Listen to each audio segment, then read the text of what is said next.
Gear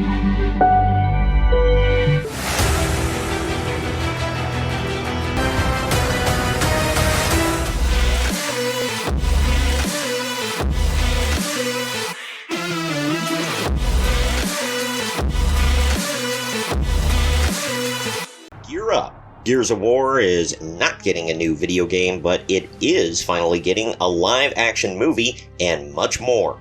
I'm Troy from Marks on Movies, Marks on TV, and Marks on Games, and today we're talking about a new Gears of War film and an animated series being developed for a streaming platform giant.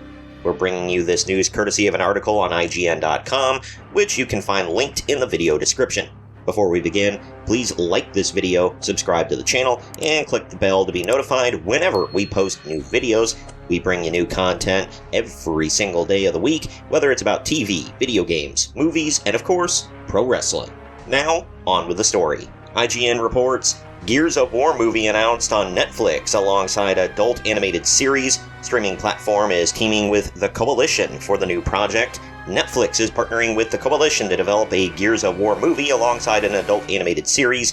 Netflix tweeted on its official account this morning, that morning of November 7th when the article was put out. Quote, Gears of War was released 16 years ago today, and to mark the occasion, Netflix has partnered with The Coalition to adapt the Gears of War video game saga into a live-action feature film, followed by an adult animated series with the potential for more stories to follow, end quote.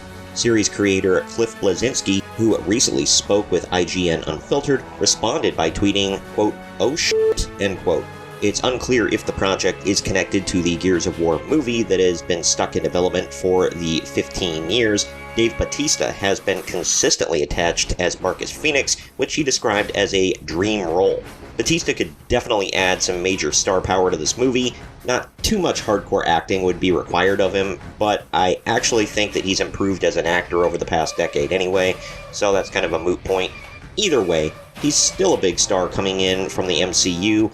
He's still got WWE fans who love him, and he's been in big budget action and comedy films.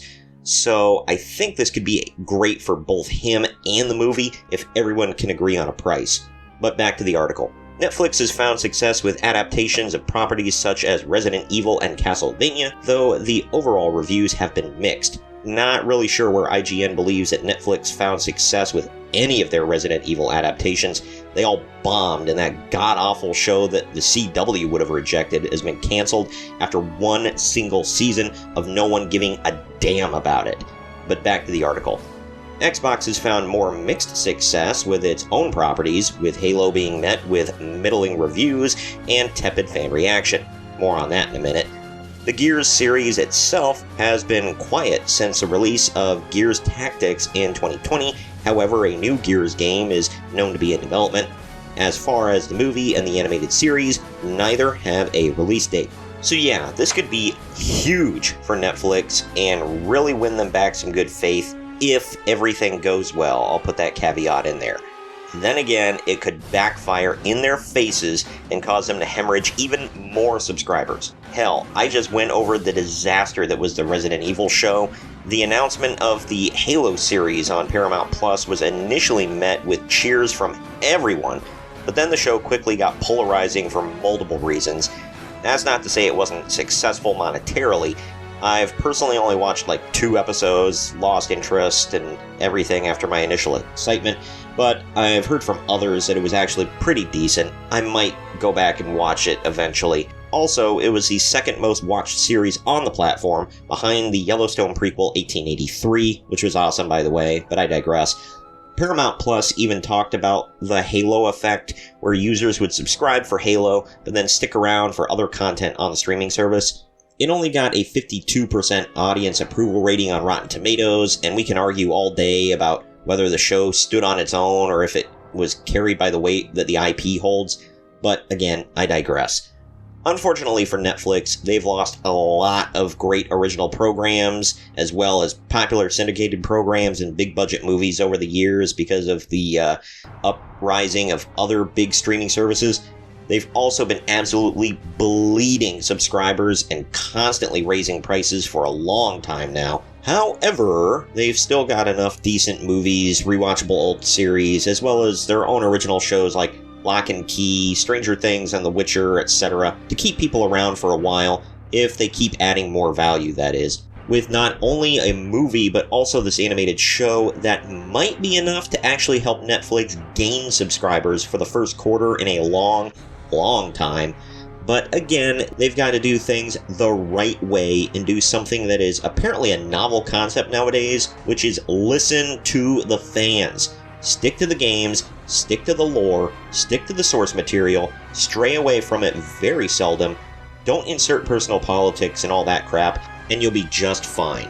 Fans aren't that demanding. It's just some simple requests that we have that I don't think are too unreasonable. Fans got turned off from shows like Halo and The Witcher, not because the shows are awful on their own or anything, but because they did the reverse of everything I just said that Netflix needs to do with Gears of War, and it turned a lot of people off that should have been an easy base for them. You want a bigger example? Look at The Rings of Power. That show got majorly crapped on, and it should have been a huge success, all because they told the fans, go screw yourself, we're not following the lore, we're going to do whatever the hell we want to do. But I guess time will tell what's going to happen with this.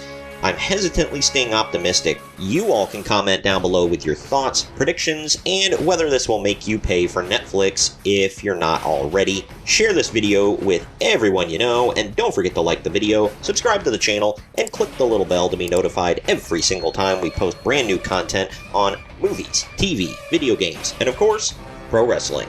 I've been Troy for Marks on Movies, Marks on TV, and Marks on Games. I will see you next time.